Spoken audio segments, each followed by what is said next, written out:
সমাজে অনেকে মনে করেন কেরোসিন নাপাক। এখন তার কেরোসিনের ব্যবহার হয় না, কারেন্ট এসে গেছে সব জায়গায় আলহামদুলিল্লাহ। ছোটবেলা আমরা শুনতাম কেরোসিন কি নাপাক। আসলে কেরোসিন এটা কোনো নাপাক বস্তু না, এটা একটা তেল, এটা নাপাক হতে যাবে কেন?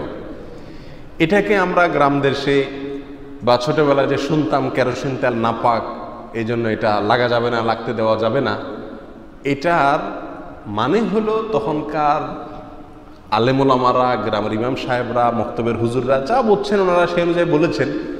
ওনারা হয়তো বোঝাতে চাইছেন যে একজন মুসল্লি, একজন মসজিদের যাত্রী, মসজিদে যিনি যাচ্ছেন তার কেরোসিন তেল কাপড়ে চোপড়ে শরীরে লাগা উচিত না, কারণ এটা দুর্গন্ধ আছে এটাতে।